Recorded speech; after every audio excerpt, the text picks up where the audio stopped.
Hello, welcome to Locked on Sharks, the premier hockey podcast of your favorite putrid team in the Bay Area. And the Sharks continue their frankly bad brand of hockey as they lose 7-3 to the Calgary Flames. And I don't care. It is time to bring up Tomas Bordeleau and William Eklund. You're Locked on Sharks, your daily podcast on the San Jose Sharks. Part of the Locked on Podcast Network, your team every day.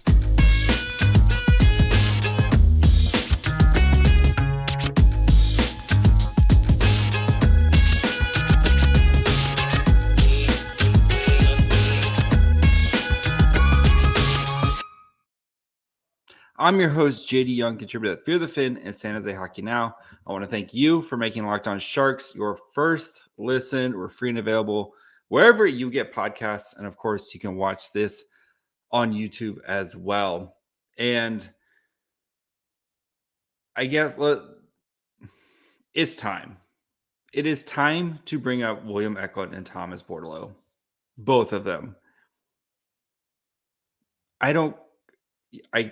The arguments for they need to continue to develop, it's over. The Barracuda are getting the ass kicked out of them every night. They lost again 6-2 tonight. William Eklund had 2 assists and Tomas Bordeleau had a goal. The Sharks are getting the ass kicked out of them every night. They lost 7-3 tonight. It is time to get these guys in here and playing meaningful NHL hockey. They did their job. They went to the Barracuda.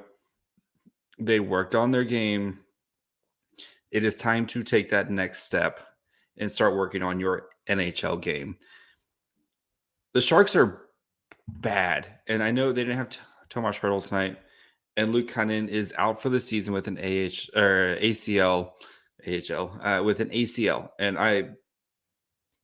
that's tough luck for Luke Kunin. I hope he gets back. I know haven't been the biggest fan of his game, but again, I don't want to see players get hurt. It's tough luck, and it's a long road to recovery. And hopefully, he's back and ready to go, kind of when the season's getting going again. So timeline looks like he should be 6 to 8 weeks. He should be okay for at least training camp to begin the season, but.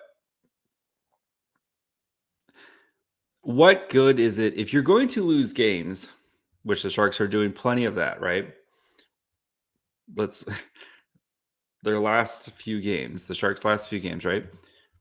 They've lost 2 in a row to the Flames, who are borderline playoff team right now. And none of those games was convincing. I know it was 3-3 at one point in this game, but the Sharks had no business being in this game. You lost to the Kings 3-2 in a shootout because James Reimer single-handedly dragged you to 1 point. You beat the Coyotes and you beat the Ducks. Great job. 2 of the worst teams in the NHL. The Coyotes by design and the Ducks by poor coaching. You lost to the Canucks at home. You got pumped by the Sabres, pumped by the Senators, pumped by the Flames. And you won 4-0 against the Canadians. Then you got pumped by the Canucks, pumped by the Kings, and lost to the Kraken 8-5. And then before that, you beat the Sens. Then you lost to the Rangers and the Red Wings. So that is the schedule from mid-November, November 18th, right? That's when they lost to the Red Wings. They have 1, 2, 3, 4 wins in there, 2 of them being against the Ducks and the Coyotes, 2 of the absolute worst teams in the NHL. Again, your job is to develop these players. They have played in the AHL. They've developed their games. They are producing in the AHL. Tomas Bordeleau leads AHL rookies in goals. Eklund has become a points machine, right? Assisting on or scoring. It is time to get them in the NHL and get them acclimated to playing NHL games, as they are going to be doing for you for hopefully the next 15 plus years. Having them going down and carry this Barracuda team to 6-2 losses, what good is that doing them? Get them in the NHL. If you're going to lose games, which the Sharks are going to continue to lose games because they're not talented, their defense is atrocious.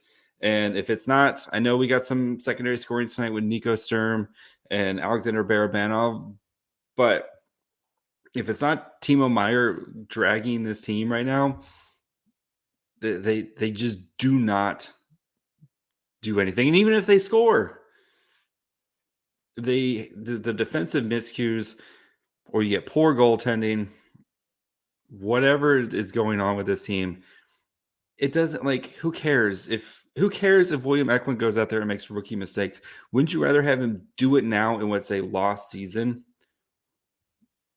Who cares if Tomas Bordeleau makes a blind pass from behind the goal that goes the other way? Wouldn't you rather him try that now in this season when you have actual, like, again, the Sharks have NHL caliber players, right?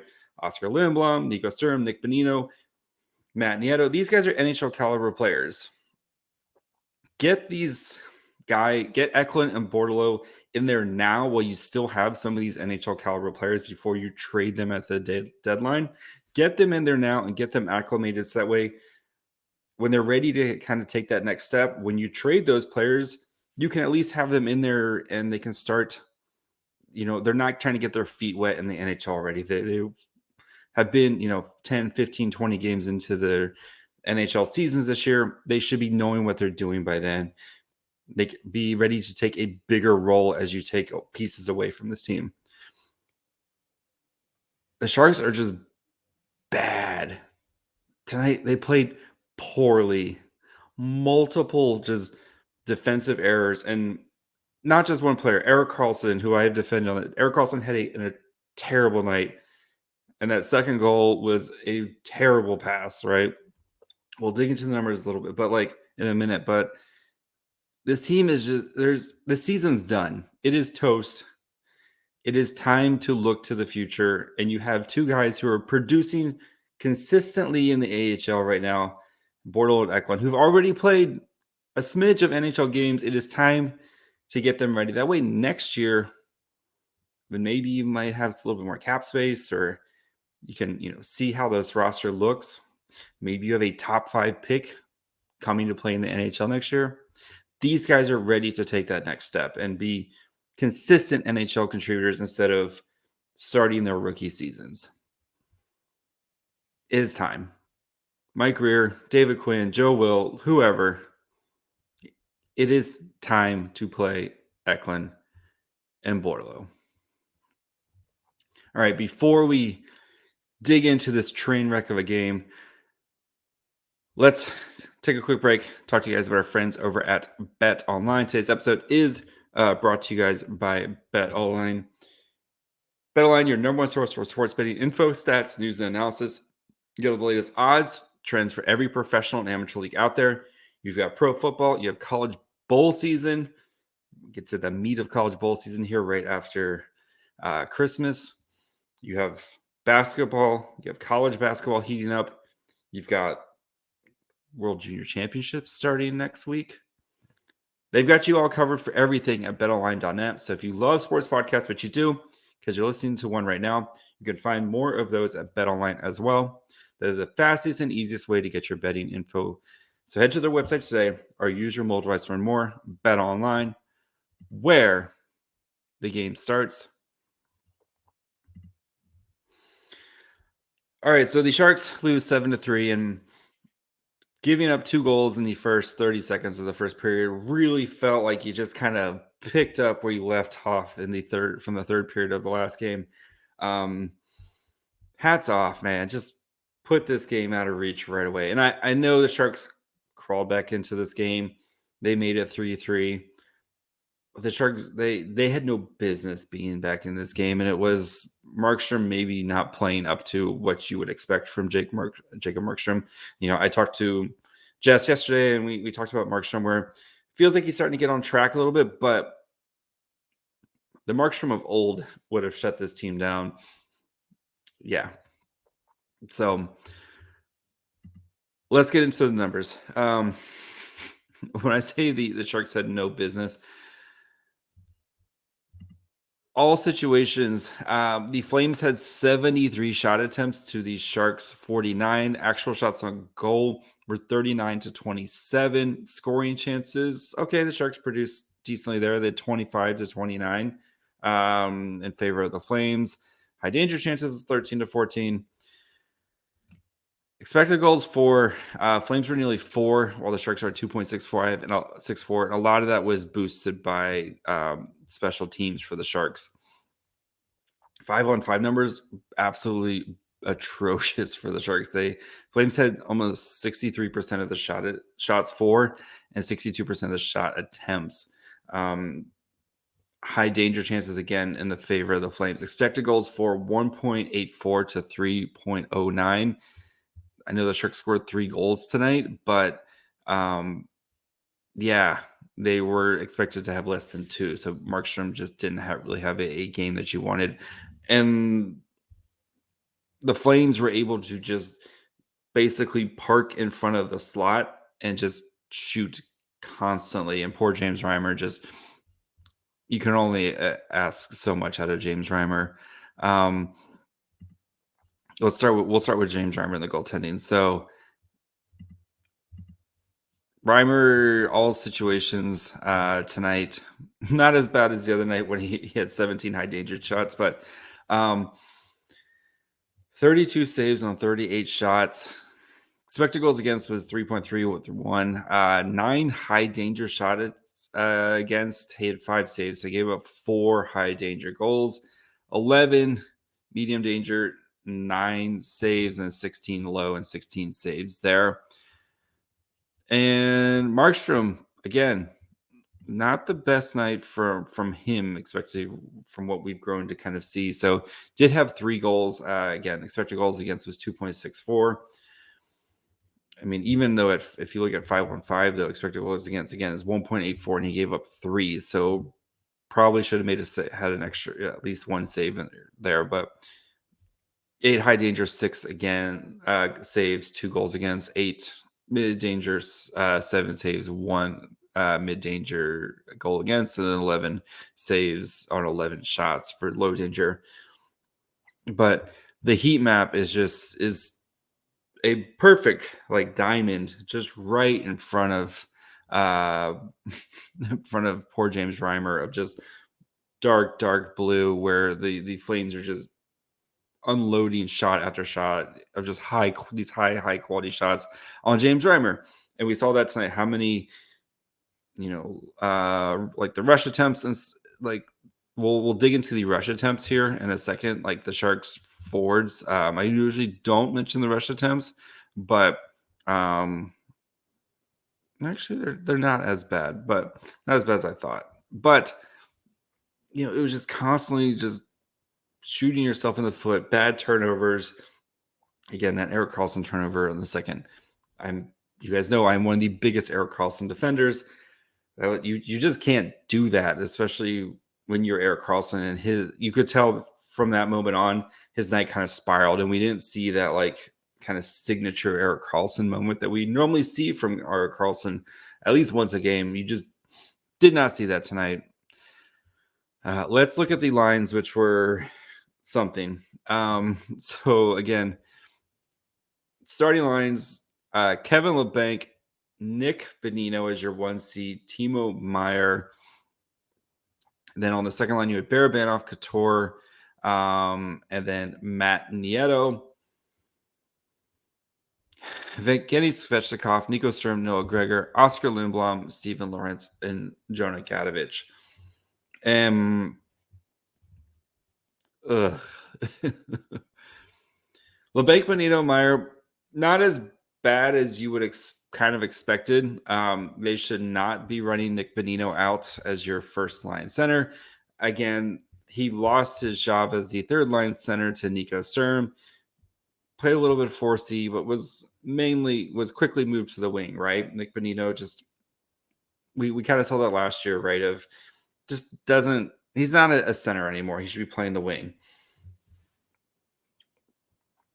Nick Bonino, I don't know why is Nick Bonino playing first line center? Like, move Logan Couture has been pretty solid this season. I know him and Barabanov. I know you don't maybe you don't want to split up the Couture Barabanov. I get that. Then just load up a line of Couture, Barabanov, and Meier, and let that be your line. Okay, that's going to be we're going to be a one line team tonight. If we get some offense elsewhere, cool. But anyway, LeBanc, Bonino, Meier, like I said, not too bad. I'm worried if that is your line going against the Wild, especially against the Wild's top line. Kirill Kaprizov is going to eat.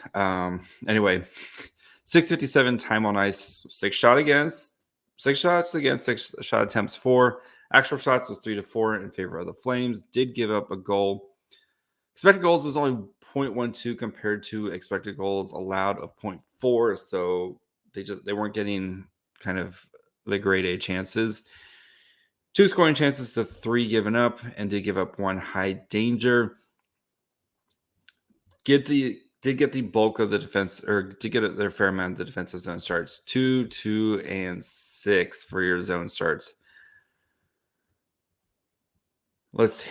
Matt Nieto, Logan Couture, Barabanov. So they played 7:25, and then there was some line switching here in a little bit. So they played 7:25 to start. 5 shot attempts allowed, 12 given up. PU, not good. Actual shots, though, was 2-4. So wasn't as bad. Had a goal, did give up a goal. Scott Harrington with the fan, and then Barabanov tucks it in. Just absolute peak Sharks. 0.14 expected goals for, 0.42 expected goals allowed. 3 scoring chances, gave up 6. High danger chances was 2-3. Did have 2 rush attempts, gave up 1. 3, 4, and 3 for your zone starts. Evgeny Svechkov, Nico Sturm, Noah Gregor should not play on a line anymore together. They got their lunch taken away. 9:18 time on ice, 1 shot attempt, 13 allowed. Actual shots was 0-9 in favor of the Flames. Did give up an expected goal of 0.0. So had produced an expected goal of 0.09 and gave up almost half an expected goal. 1 scoring chance, 6 scoring chances allowed. 1 high danger chance, 3 high danger chances allowed. Gave up, and then they started in their zone 1, 6, and 10. So definitely got the shaft when it came to these zone assignments of having to start in your own zone, but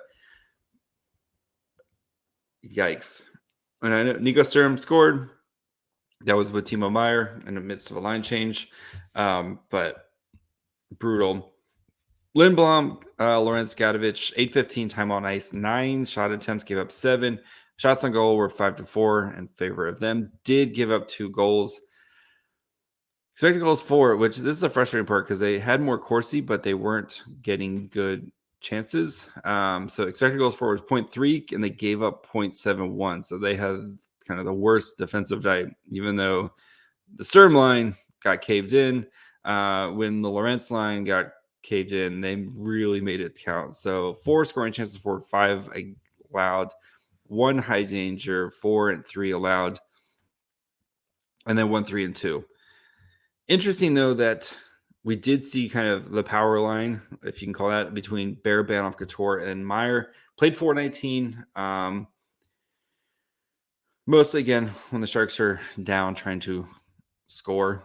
4:19, 7 shot attempts, 4, 5 allowed.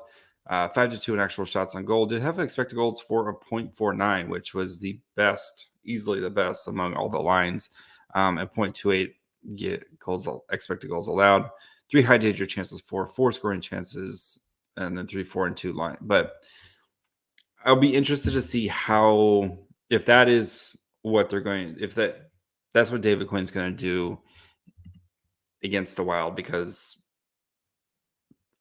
I think that's your only hope, is to put together a power line and just be like, you guys got to carry us tonight. So before we get into Erik Karlsson's night and kind of what the Sharks, where they go from here, I do want to let you guys know about the Locked On Sports Today podcast. Thank you guys for making Locked On Sharks your first listen. We're free and available wherever you get podcasts.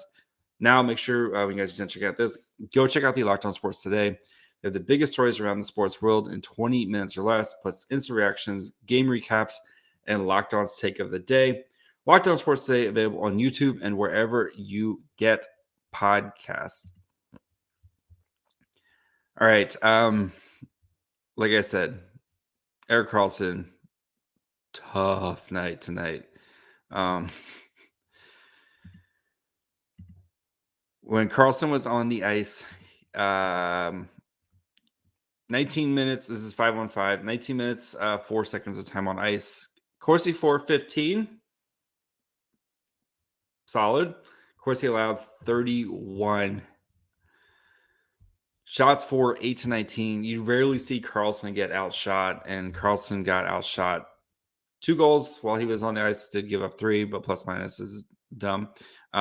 Expected goals 4.74, expected goals allowed 1.66, and you can probably put a big chunk of that on that first kind of play, that second goal, right? But just like I said with Karlsson, you rarely see that with him, of kind of like this. At least every game, right, we get that one like, oh yeah, Karlsson's kind of feeling it tonight.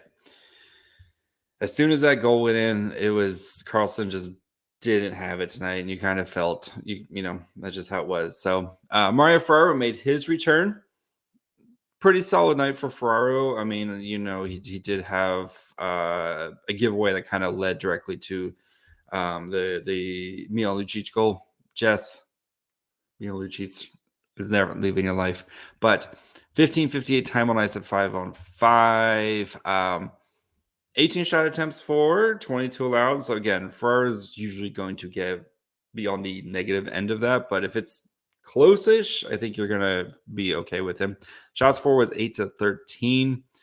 Did have a give-up goal, was on the ice for 1 goal. High danger, did have 5 high danger chances allowed when he was on the ice. So, you know, that just, we know with Ferraro, that's going to be kind of his game. Harrington, who was Karlsson's partner, you wonder if that gets changed if Jacob Megna, because we've seen Jacob Megna and Karlsson play pretty well together. I know Jacob Megna's not my like all-time favorite, but they have chemistry. Karlsson likes him. So I wonder if Quinn goes back to that, especially after Karlsson having such a bad game, maybe trying to get him comfortable with you know, leaving it comfortable with Megna. So, but yeah, Schmidt, Harrington, kind of the same things, where both of them are, you know, outshot or shot attempts by about 10. Actual shots a little bit closer, but yeah, that's kind of how their get nights were tonight. Vlasic, 11 shot attempts, 15. So again, that if it's kind of close, you're not too, you know, but again, just a lot of defensive breakdowns, and it's not just on the defense there, it's the forwards as well, just not being in the right place. Barabanov, you know, not skating back quick enough. They discussed that in the broadcast. Just little kind of detailed stuff like that. And again, that's kind of goes back to my original point, right? If the Sharks going to be this bad and just make rookie mistakes, you might as well just have the rookies in there making your rookie mistakes, so that way they're getting better in the long run, right? Like, you're going to be bad, you're going to lose games. You might as well, one, continue to have a path to a top 5 draft pick. Again, if you're picking the top 5, if you get a top 5 draft pick, you're going to be super happy in this draft. 2, again, getting valuable, meaningful hockey games for the Sharks, or for the Sharks prospects. And what I mean by that is where you actually are still kind of fielding an NHL caliber team, and it's not like the end of the season where you have half the Barracuda up on your team because you've traded away, you know, your Matt Nieto. So again, Matt Nieto, Nick Bonino, James Reimer are all like 100% gone at the trade deadline. Like it would be irresponsible of Mike Grier to not trade those guys. All those guys are going to be gone, right? If somebody's sniffing around for Šimik, awesome. If somebody wants Nico Sturm, cool. Like anybody out basically that you can kind of sell off, and then you're going to have to start again adding a bunch of young players in there.